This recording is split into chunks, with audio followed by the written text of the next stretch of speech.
근데 지난 시간에 저희가 경찰과 추락사 관련해가지고 마약 모임 의혹 다뤘었는데 네. 아니 그새 어. 사람이 더 늘었어요. 계속 늘고 있습니다. 우리가 처음에 7명 예. 있다가 2배다. 네. 16명. 예. 근데 16명 아니 집이 얼마나 컸던 거예요? 몇 명이나 지금 되죠? 지금 경찰이 확인한 게 최소 21명이다. 이제 21명까지 늘었습니다.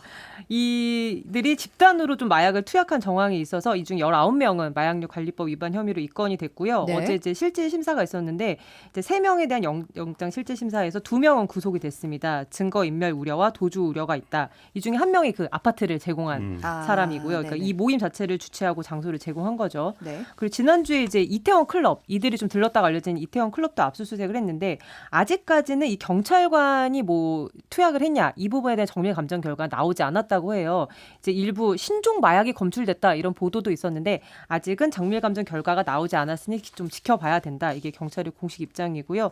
다만 이제 어제 3명 중에 1명은 이제 영장이 기각이 됐는데 뭐 주거가 일정하고 사회적인 관계가 있기 때문에 도주까지는 할 것 같지 않다. 뭐 이러면서 이제 1명은 이제 지금 불구속 상태로 계속 조사를 받게 됐습니다. 이 영상 보니까 헬스 모임에서 만나신 분들이라서 그런지 굉장히 체력이 좀 네. 건장하시더라고요. 네네.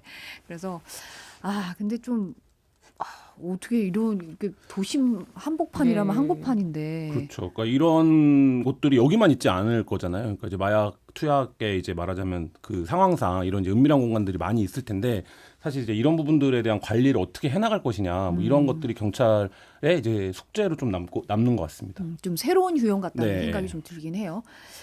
그러면 이제 오늘 조재현 기자가 준비한 사건 소식부터 좀 볼까 하는데 스토킹 범죄가 이 네. 또라는 말이 정말 싫은데 네. 또 일어났어요. 네, 또 어떤 일어났습니다. 사건이죠? 이 30대 남성이 헤어진 전 연인을 스토킹하다가 이제 끝내 살인까지 저지른 사건인데요. 이 살인 사건 발생 자체는 지금 2달 정도 됐어요. 네. 그런데 이제 피해자 유족들이 최근에 실명과 사진까지 공개하면서 인천 스토킹 살인 사건 또는 뭐 고 이은총 씨 피살 사건 이렇게 알려졌는데 이 사건과 관련해서 굉장히 많은 비판과 논란이 나오고 있는 상황입니다. 네. 그래서 잠시 당시 뉴스 영상 잠깐 보고 얘기 나눌게요. 인천 남동구의 한 아파트. 들것을 든 구급대원이 다급히 1층 입구로 들어가고 잠시 뒤 누군가 실려 나옵니다. 오늘 오전 5시 50분쯤 이 아파트에 살던 30대 여성이 집 앞 복도에서 옛 연인인 30대 남성이 휘두른 흉기에 찔려 숨졌습니다. 울부짖는 소리 같은 거? 소리 지르고 돌아다니는 그런 소리 같은 그런 소리가 들렸던 것 같아요. 그러고 난 다음 금방 조용해졌어요. 여성의 어머니도 범행을 막다 팔을 심하게 다쳤습니다. 경찰 조사 결과 남성은 흉기를 준비해 집 앞에서 여성을 기다렸고 출근하는 피해자를 발견하자마자 범행에 나선 것으로 파악됐습니다. 계속 쫓아다니는 모양이에요. 우리 집사람이 봤대요. 막 싸우고 그랬대요. 7일 오전 6시쯤입니다. 이제 네. 아파트 복도에서 이 살인 사건이 일어났는데 피해 여성은 60대 어머니 그리고 6살 딸과 함께 이 집에 살고 있었는데 월요일이에요. 새벽에 일찍 출근하려고 집을 나서던 상황이었는데 복도에서 미리 이 전 남자친구가 기다리고 있다가 흉기를 휘두른 겁니다. 근데 이 살려달라고 비명을 지르는 거 듣고 그 어머니가 이를 막으려고 나왔는데 이 어머니에게도 흉기를 휘둘러서 어머니도 양팔과 손을 심하게 다치셨고요. 네. 이 범인은 범행 후에 스스로는 자해를 하고 옆에 쓰러져 있다가 이제 구속이 됐습니다. 네. 범행 이유가 뭐냐 했더니 경찰 조사에서 이별을 하고 이 여성이 날 무시해서 그랬다라고 진술을 했는데 좀 살펴봤더니 이 두 사람이 지난해 연인이 됐는데 남성이 계속 지나친 집착이 이어지니까 피해자가 이제 이별을 요구했고 헤어지자 말을 하니까 폭행이 있었고요. 네. 그리고 정말 내가 죽도록 싫으냐 너는 내 인생의 전부다 막 이렇게 문자를 보내면서 집착이 더 심해지는 거예요. 네. 그러니까 한 번만 더 생각해달라. 그래서 이 피해 여성분이 저는 너무 무섭고 싫다고 말씀을 드렸잖아요. 이렇게 정말 호소하는 문자까지 보냅니다.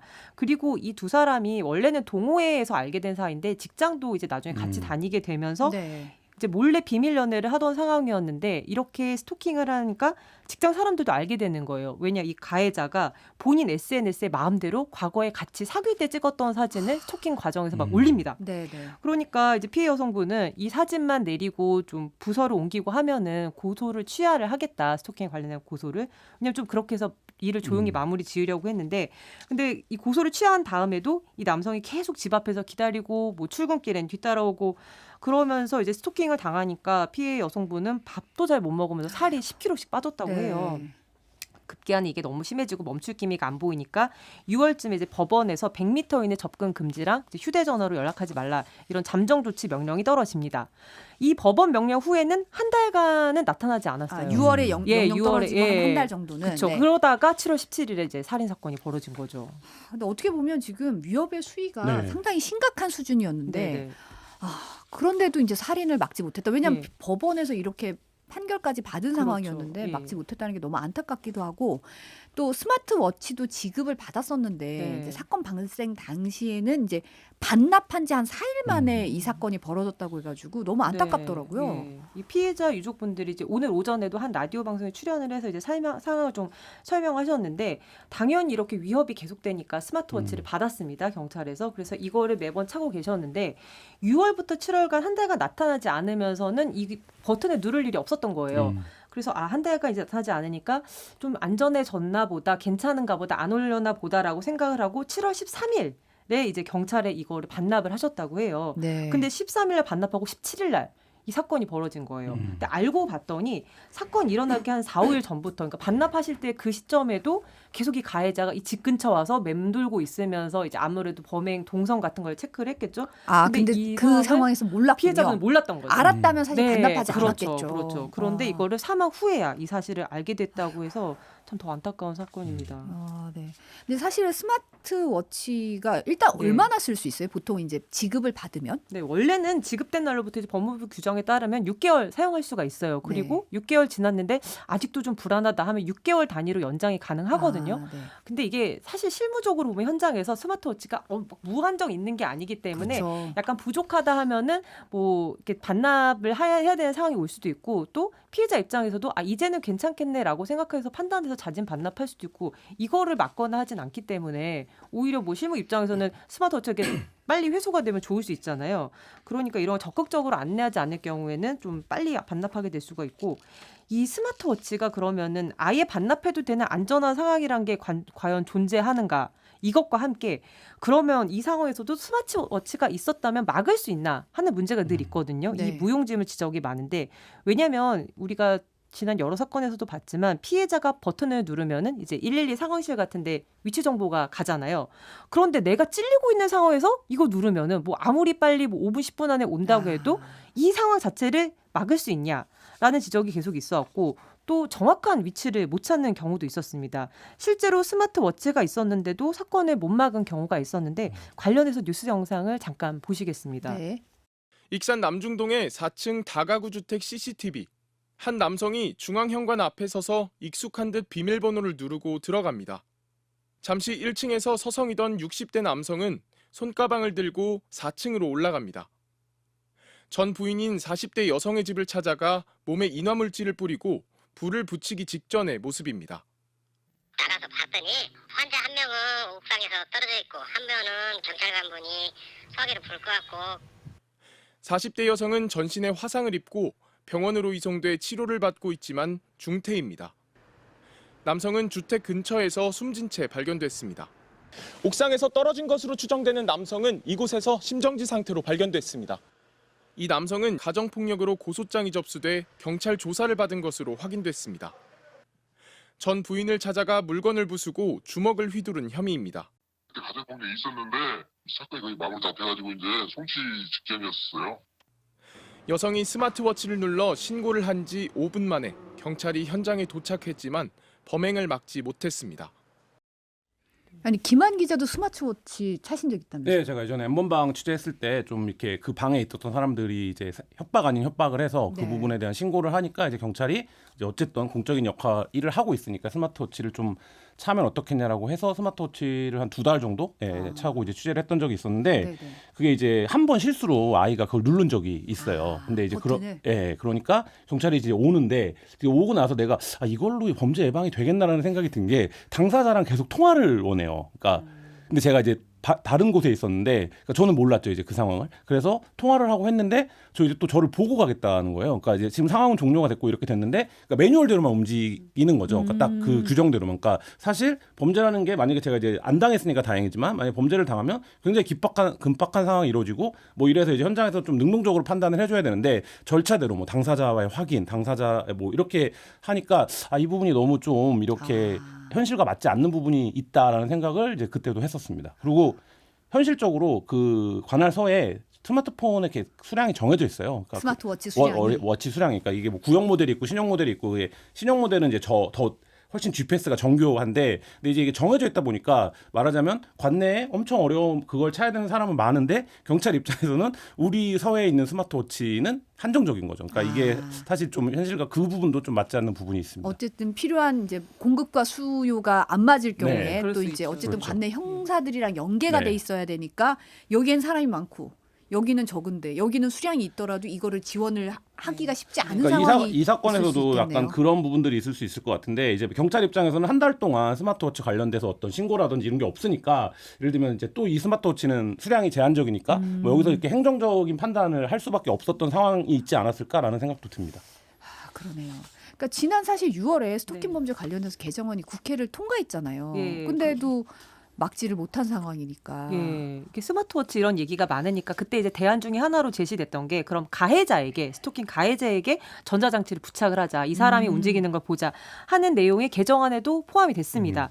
그래서 법원 판결이 나오기 전에도 전자 감독을 할 수 있게 그리고 또 이 긴급 응급 조치 보호해야 되는 대상을 스토킹 피해자뿐만 아니라 지금 나왔지만 사건에서 나왔지만 같이 사는 동거인 가족까지도 보호하는 내용도 들어갔는데 이게 6월에 개정안이 통과가 됐지만 시행이 내년 1월부터예요. 그러니까 아직 시행이 안 됐습니다. 이게 사회 강도가 예. 보통 법을 공포할 때 뭐 네. 내년 1월부터 시행한다 이런 부칙을 넣잖아요. 네네. 근데 사실 그걸 기다리는 이 시간적 간격 사이에 또 다른 희생자가 무고한 희생자가 발생했다는 비판을 피할 수가 없는 거죠.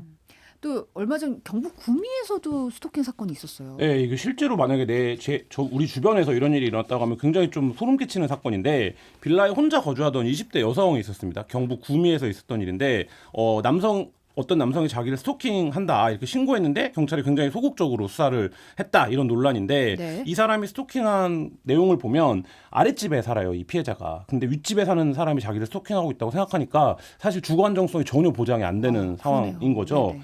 20여일 동안 스토킹성 문자 메시지를 이제 96건을 보내요. 근데 20대 여성인데 60대 남성이 이제 자기한테 뭐 하트를 가득 보내고. 스토킹하는 가해 남성이 60대예요. 네, 60대입니다. 근데 뭐 너는 나의 단 한 명의 사랑이다. 뭐 이런 이제 내용의 섬뜩한 내용들 그 피해자 입장에서는 그 96건이나 보냈는데 실제로 이런 내용도 보냅니다. 지금 집안에 누가 있는 것 같지 않냐? 이렇게 보내기도 하는데 실제로 여성 집 내부를 촬영하기도 하고. 촬영을 해요? 네, 그리고 뭐 집 창문이 3번이나 깨지기도 하고 베란다 방충망이 뜯겨 있기도 하고 뭐 이런 이제 또 창문이 깨진 자리로 뭐 휴대전화가 내려오는 게 보이기도 하고 뭐 이런 상황. 그러니까 윗집에 살다 보니까 사실 이제 그런 행위들을 계속 반복적으로 한 거죠. 네. 그래서 피해자가 고소를 하고 휴대전화를 압수수색해달라 이렇게 요청을 했는데 경찰이 한 달 넘도록 피의자 조사를 하지 않습니다. 그리고 법원에서 압수수색 영장을 발부받았는데 이 남성이 문을 열지 않았다 이러면서 집행을 안 합니다.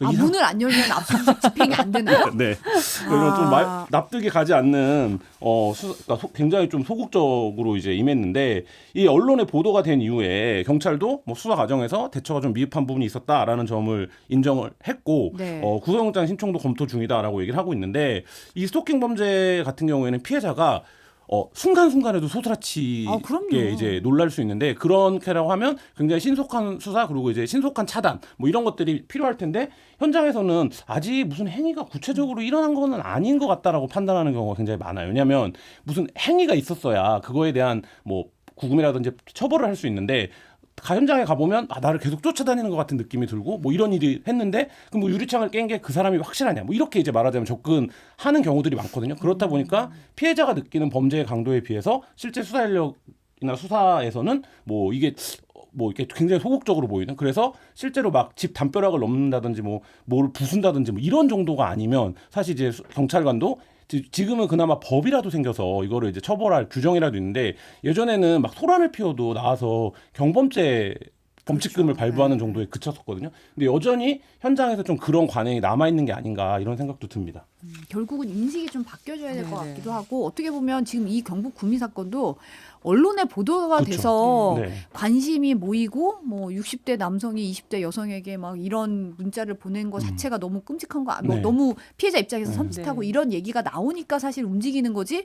안 그랬으면 사실은 알리지 않았으면은 뭐 그냥 유야무야 또 그렇죠. 묻힐 수도 네, 있는 맞습니다. 사건이었고 어떻게 보면 또 뭐 더 큰 일로 안 번져서 다행인데 스토킹 범죄가 가장 큰 문제가 사실은 이제 수위가 점점 올라가고 그게 아니다 싶으면 이제 뭐가 사건이 터져야 이게 저도 이제 스토킹 범죄를 취재를 해보면 가해자들이 어떤 심리 상태에 빠지냐면 점점 더 나를 거부해? 이런 심리 상태에 빠져. 그러니까 내가 점점 더 그러면 강한 행동을 보여주겠다. 집착하고 있는 그렇죠. 상태니까. 예, 그 상태니까 그래서 거절을 하고 하지 말라고 얘기하고 호소를 하고 하는 것들을 자기에 대한 어떤 거부로 받아들이기 때문에 더 보복적인 행위를 하게 되거든요. 그러니까 지금 사실 말씀하신 것처럼 이 구미 사건 같은 경우도 이미 뭐 유리창도 깨고 방충망도 뜯었다라고 하면 충분히 이제 말하자면 지금처럼 이제 공론화가 되지 않았다면 더 그 안 좋은 상황으로 갈 수밖에 없는 구조, 회로 속에 있었던 사실 사건이죠.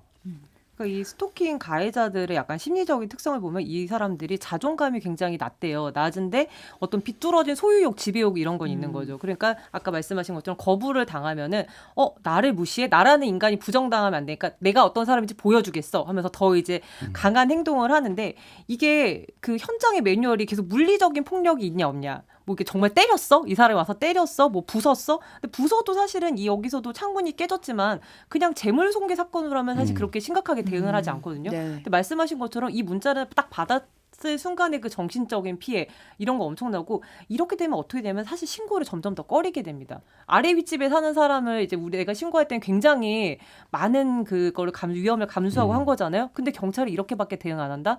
그러면 이사를 그냥 조용히 가게 되거나 피해자들이 점점 이제 더 숨게 되고 본인들이 감내하고 이렇게 되는 거죠. 보호받았다는 생각이 네. 안 들고 그렇죠. 네. 사실 어떻게 보면 집에 오면 집이 안전하다는 생각이 네. 들어야 되는데 음. 집에 들어왔을 때 누군가 나를 훔쳐보고 있다든지 누군가 나를 보고 있다는 그 느낌이 너무 무섭잖아요. 무섭죠. 뭔가 노출돼 네. 있는 거잖아요. 그러니까 어떻게 보면 이제 인식도 그렇고 좀 처벌도 강력하게 네. 이루어지지 않는 것도 네. 문제예요. 사실 네. 양형 기준이나 이런 게 네, 네, 아직까지는. 네.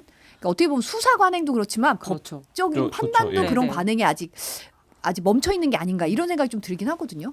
그 실제로 보면 최근에 재판의 판결이 어떻게 나온 게 있냐면요. 이제 19살 제과점에서 일하는 여직원이 있어요. 근데 한 40대 남성이 이 여직원 스토킹을 하는데 어떻게 하냐면 일하고 있는 모습을 이렇게 밖에 도로에서 지켜봅니다. 막 지켜보고 있고 퇴근 시간을 알아내서 퇴근할 때 그 버스를 따라 탑니다. 그러니까 이 직원 입장에서는 너무나 불안한 거죠. 이 사람이 잘 알지도 못하는 사람이 계속 나를 쫓아다니고 내가 일하는 모습을 보고 그러니까 정신적인 불안감이 너무 커서 직장을 그만둡니다. 급기야. 네. 그리고 이제 이거를 이제 신고를 하면서 이제 수사가 이루어져서 재판까지 왔는데 이제 법원에서 이거 갖고 어떻게 하냐면은 판결을 이 사건 이후에는 더 이상 스토킹은 안 했고 이 사람이 초범인 거를 참작했다 이러면서 벌금 300만 원으로 판결을 냅니다. 근데 이 피해자 입장에서 이렇게 되면은 사실은 가해자는 계속 자유롭고 300만 원 내고 계속 이 스토킹 행위를 할 수도 있는 거거든요.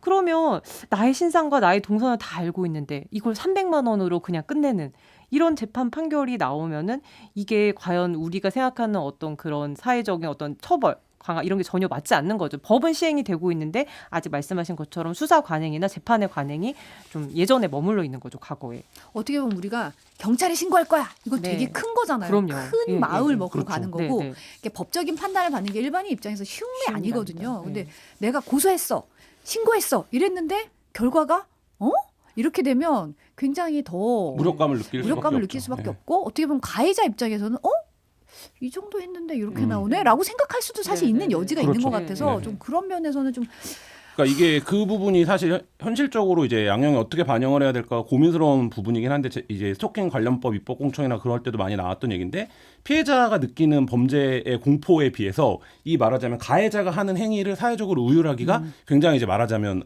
어려운 거예요. 그러니까 예를 들어 피해자는 지켜보는 것만으로도 이제 엄청난 공포감을 느끼는데 이 사람은 그냥 거기 서 있었던 거죠. 행위로만 놓고 보면. 그러니까 이 차이를, 그러니까 예를 들면 이 감정적인 차이를 어떻게 현실의 입법 문제로 그러니까 메울 수 있냐. 이게 사실 관건이긴 합니다. 네. 유족들은 사실 이제 가해자를 위한 법만 있고 네. 피해자는 어디에 있냐 뭐 이런 식으로 말씀을 하시는데 그 말이 너무 좀 안타깝기도 네, 하고 안타깝죠. 네. 답답하더라고요. 근데 신당녀 스토킹 살인 사건도 이틀 뒤면 네. 일주기예요 벌써. 네, 네. 근데 문제는 이제 스토킹 범죄의 양상은 추이는 좀 더 늘고 네. 있다는 거잖아요. 늘고 있습니다. 그 경찰청 통계를 보면은 작년 한 해를 보면은 스토킹 신고 건수가 29,000건이요. 굉장히 네. 많고요. 경찰에 붙잡힌 피의자는 10,000명이 넘습니다. 네. 그러니까 대충 평균으로 보면은 하루에 80건씩 스토킹 피해가 발생을 하고 있어요. 그리고 나를 좀 보호해달라 이런 피해자 신변 보호도 하루 평균 19건씩 발생을 하는데 네. 사실 경찰관 인력은 턱없이 부족해서 지금 저희도 저번에 한번 또 현장 일선에 경찰관 부족 얘기를 했지만 지금 한 명당 평균 한 90건의 사건을 담당하고 있습니다. 그러니까 한 명이 90명의 피해자를 과연 다 이제 보호할 수 있는가라는 문제가 있고 또 오늘 나온 자료인데 이제 권인숙 의원실에서 경찰청에서 받은 자료가 있는데 올해만 놓고 봤을 때 8월까지 경찰에 검거된 피의자가 7,500명입니다. 스토킹 피의자가 네, 스토킹 피의자가 이 중에 한 65% 정도 4,900명 정도는 검찰에 송치가 돼서 이제 그 이후에 재판을 받을 수 있는 이제 과정에 있는데 이 65%라고 하면 그래도 꽤 많이 뭔가 좀 형사적으로 처벌을 받을 수 있겠구나라는 느낌이 들지만 이게 긴급 응급조치 이런 아까 얘기한 100m 이내 접근금지나 통신 접근금지를 내렸을 때 위반하는 비율이 아직도 11%. 그러니까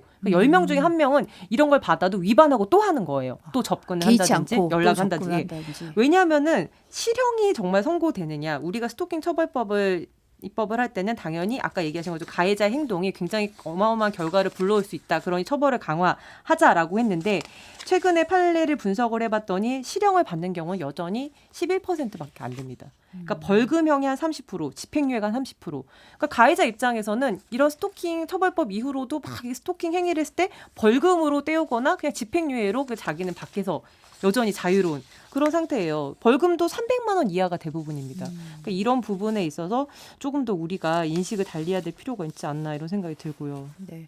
접근금지라든지 이런 감정적인 명령을 내렸는데 그걸 위반했을 때는 굉장히 강하게 처벌할 수 있어야 되거든요. 왜냐하면 그거는 사실 말하자면 충분히 범죄가 예견되지만 지금 당장 예를 들면 어떤 특별한 행위가 없었기 때문에 너에게 이런 사법적 경고를 하는 거야 이런 취지인 거잖아요. 근데 이제 그거를 막 어겨요. 그러면 당연히 앞서서 정황적으로 의심되는 범죄를 저지를 개연성이 굉장히 높아진 거잖아요. 네. 그러면 이제 그런 때는 가중 처벌을 할 수 있는 뭐 이런 입법이 좀 필요한 것 같습니다.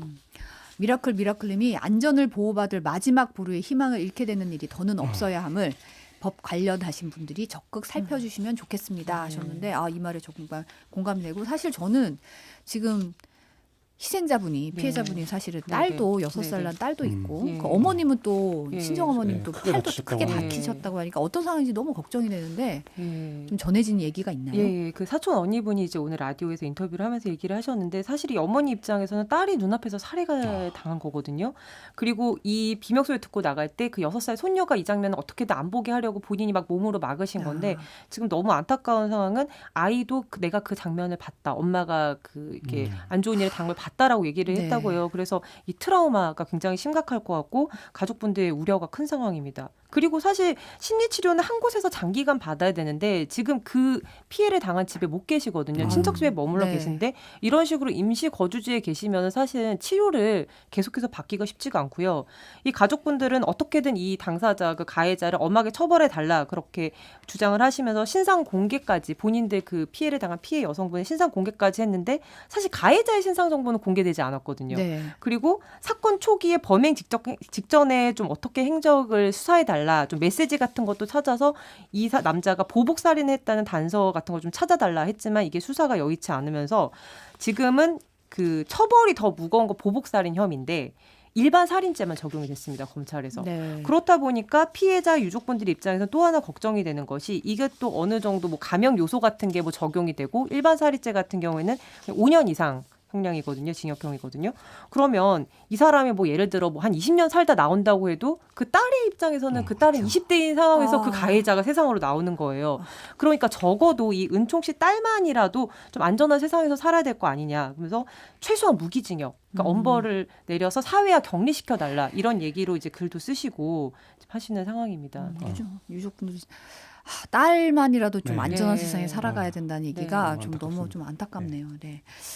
네, 다음은 이것도 진짜 저는 상식적으로 이해가 안 되는 사건 중에 하나였는데 이제 이게 계곡 살인 사건으로 무기징역 선고받은 이은혜가 보험금 소송을 벌였는데 패소를 했어요. 그렇죠. 이게 일반적인 상식이나 법감정으로는 이해가 안 되죠. 왜냐하면 살인자인데 내가 죽인 사람의 보험금을 나에게 달라라고 그래서 저는 이제 무슨 보험금을 소송? 자기가 무슨 보험을 든 게 있나? 뭐 이런 식으로 처음에 생각을 네. 했거든요. 근데 이제 이게 청구 자체는 이제 형사처벌을 받기 전에 한 거긴 해요. 그러니까 네. 이제 이게 보험 살해 살인 사건, 보험 살해 사건에 이제 뭐 거의 스테레오타입이 굉장히 많은 보험을 들어놓고 사고를 위장해서 살해를 하고 그 보험금을 이제 타는 수법인 거잖아요. 그러니까 네. 전형적으로 이것도 그런 이제 구조에 놓여져 있는데 이 부분에 대해서 이제 이은혜 씨가 형사처벌을 받았기 때문에 그러니까 이 보험금 청구가 되지 않고 있다가 이번에 이제 1심 판결이 난 건데요.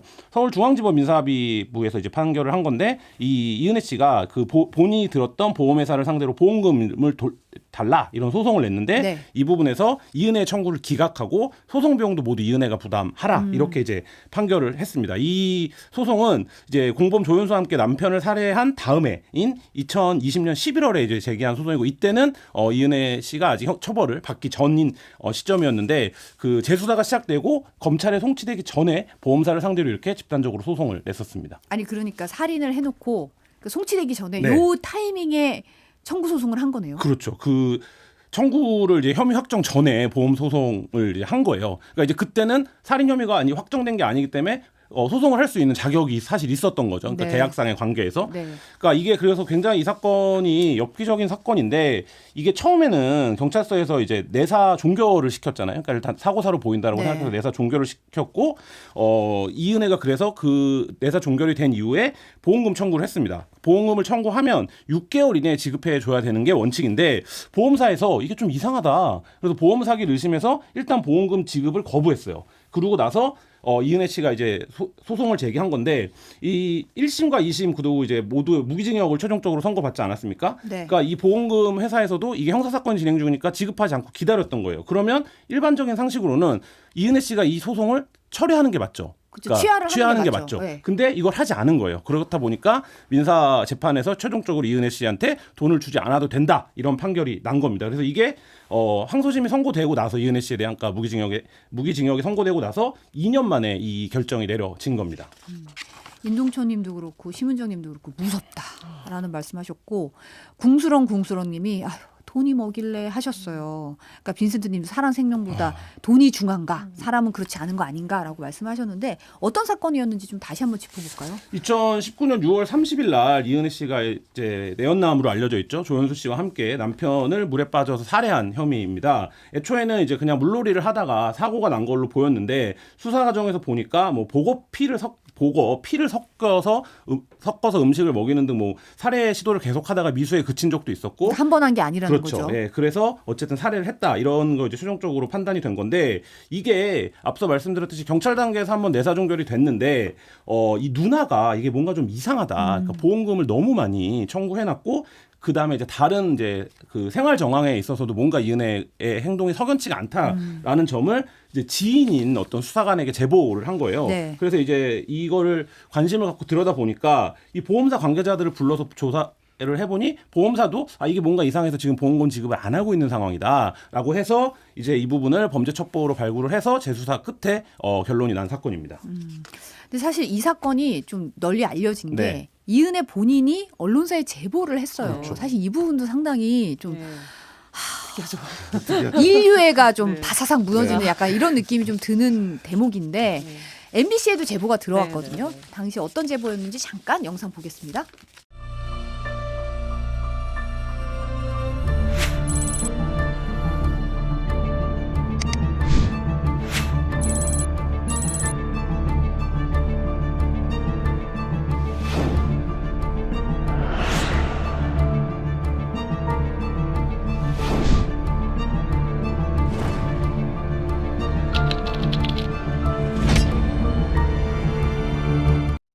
저는 네.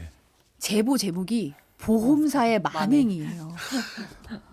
와 어떻게 이럴 수가 있죠? 네. 그러니까 그 제보를 딱 보면은 제 남편이 안타깝게 이제 사망했는데 돈을 안 준다라고 이제 본인이 이은혜 본인 이름으로 이제 MBC에도 했습니다. 그 제보가 지금 남아 있는데 이게 2020년 3월쯤에 제보를 했는데 여러 언론사에 제보를 한 거예요. 이제 그 중에 SBS 그것이 알고 싶다도 있었고, 네. 이제 SBS 그것이 알고 싶다 쪽에서는 그냥 처음엔 여기서도 그냥 뭐 보험사의 만행인가 하고 통화를 하다가 근데 좀 말하는 게 이상한데 하고 이제 이 사실관계를 취재하기 시작하다 했더니 점점 더 석연치 않은 점이 나온 거죠. 그래서 한 7개월쯤 후에 방송을 통해서 이제 이은혜 행적을 처음으로 보도하면서 사건이 이제 널리 알려지게 됩니다. 저 제보 예. 내용에서도 보면 시댁 식구들을 표현하는 말이 일반적이지 않아요. 남편의 누나야. 네, 보통은 그렇죠. 이제 그렇게 시누이라든지 표현하지 않죠. 형님이라든지 네. 이렇게 표현하잖아요. 그런데 표현하는 어휘가 예. 일반적이지 않아요. 그러니까 결혼한 여성이 어쨌든 네네. 남편이 죽었는데 그 보험사를 고발하는 제보의 내용이라고 하기에는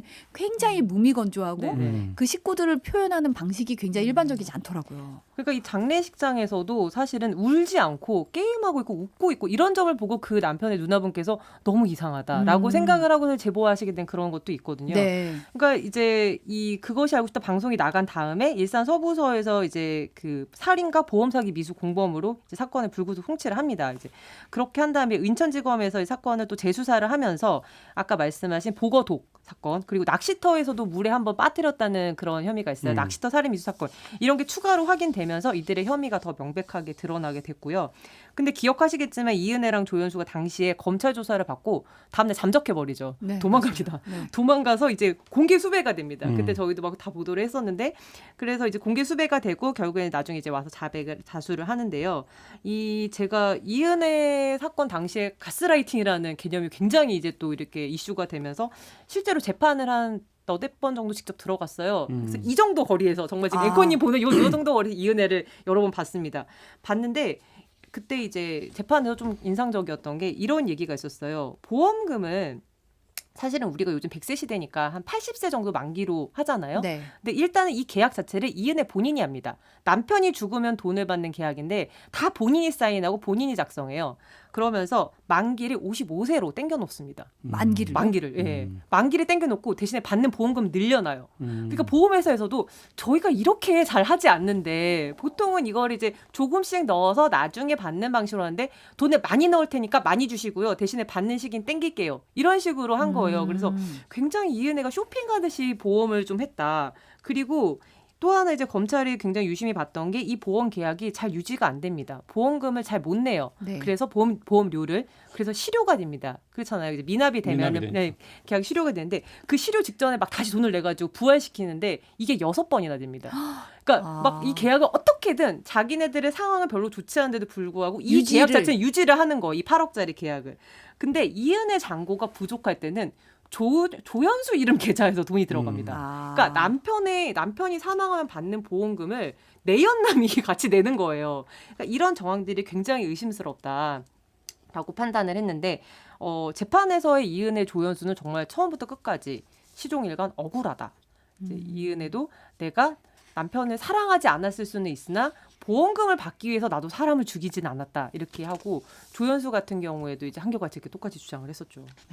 근데 이은혜 사건 말고도 이제 살인이나 살해 혐의 받고도 보험금 타내는 사건이 있었다고요?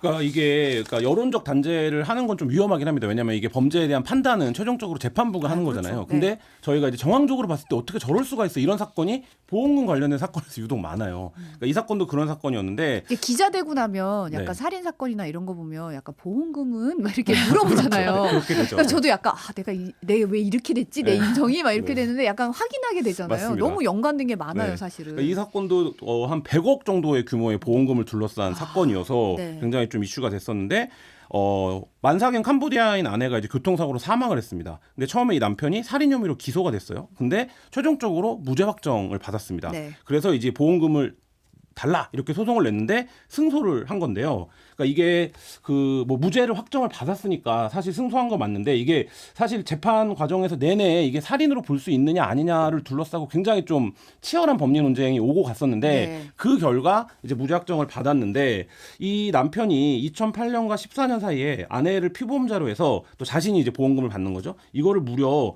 25건을 가입을 했어요. 25건. 네.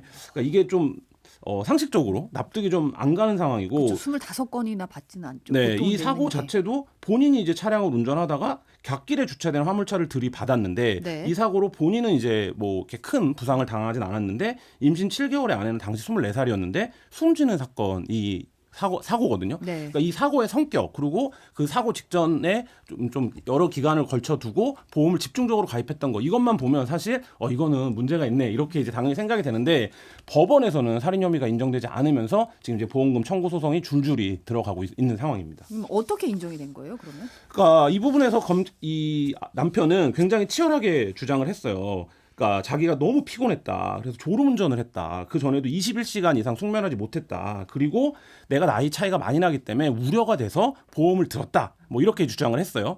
근데 검찰은 이 95억 상당의 보험이 든 게 상식적으로 말이 되냐. 그러니까 수입이나 여러 가지를 고려했을 때 그리고 아내의 혈흔에서 무엇보다 수면 유도제 성분이 검출이 된 거는 이 아내가 사고가 났을 때 어떤 대응력을 상실하기 위해서 일부러 이것을 먹인 게 아니냐 이런 정황이다라고 주장을 했는데 이게 직접적으로 이 남편이 이걸 먹였다라는 걸 입증해내지 못한 사건이었고요. 네. 그러니까 1심은 간접 증거만으로는 좀 범행을 증명하기 어렵다. 이 사고의 고의성, 그러니까 예를 들면 고의로 살해했다라는 거를 증명하기 어렵다라는 취지에서 무죄 판결을 했는데 2심은 달랐죠. 네, 2심은 범행 전에 다수의 보험을 가입한 것을 설명하기 어렵다를 들어서 유죄 판단에서 무기징역을 선고를 했었습니다.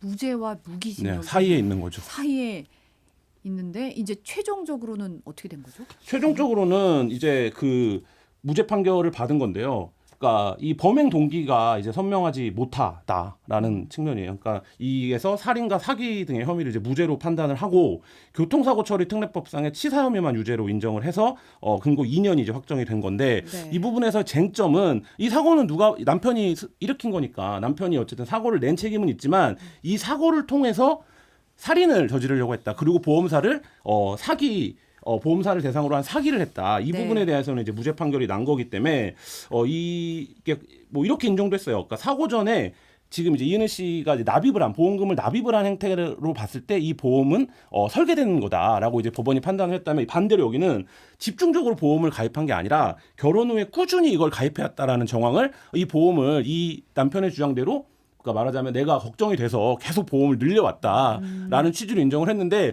뭐 재판부는 그렇게 인정을 했는데 국민들의 이제 상식과 법감정에서 그게 맞는 판단인지는 좀 지켜봐 생각이 다를 수 있을 것 같습니다. 그러니까 이게 참 저는 재판이 어려운 게 뭐냐면 우리가 형사적으로 살인의 고의가 있었냐 이걸 판단할 때 굉장히 합리적으로 예를 들어 한 80% 정도는 고의가 있었다고 인정할 만한 정황이 있어야 이거 유죄가 되고 사실 무죄라고 해서 완전 결백하다 이거는 유죄라고 판단할 만큼은 근거는 부족하다라는 뜻인데 무죄가 되는 순간 이런 민사의 모든 어떤 재산상 이득 이런 건 다 취득하게 되잖아요. 근데 이 결혼에 매년 꾸준히 가입해온 놈도 차곡차곡 범행을 그렇죠, 굉장히 그렇죠. 계획을 차곡차곡 실행했네라고 볼 수도 있고 일반인들 입장에서 근데 똑같은 거였고 어느 재판부는 이 정도면은 뭐 그냥 아무런 범행 동기가 없어라고 보고 어느 쪽에서는 굉장히 범행 동기가 충분하다 볼 수도 있고 이게 좀 굉장히 자의적인 판단이 가능하다는 점에서 재판마다 좀 그런 석연치 않은 그런 느낌이 있는 것 같아요. 재판부의 판단은 어쨌든 네. 최종 판결로는 네. 무죄가 나온 거고요. 근데 그 보험 금액은 그러면은 다 받는 거예요? 어떻게 되는 거예요? 그러니까 지금 형사재판을 받고 있었기 때문에 그 지급이 되지 않고 있었죠. 그 상태에서 이제 이 남편이 각각 다 보험사를 25개의 보험을 가입을 했으니까 네. 소송을 냈는데 그러니까 그 이긴 소송도 있고 진 소송도 있어요. 그러니까 이 형사재판 과정 중이었기 때문에. 네. 근데 패소했을 때 다 이제 그거를 했죠. 항소를. 그래서 진행이 됐는데 그래서 결국엔 최종적인 판결을 하나가 나는 게 관건일 것 같은데 그 부분까지는 아직 진행은 되지 않고 있습니다. 좀 어떻게 될지 앞으로 좀 지켜봐야 될 것 같네요. 네, 오늘 여기까지 듣겠습니다. 털어서 사건 속으로 한겨레 김한 기자, MBC 조재현 기자, 감사합니다. 네, 감사합니다.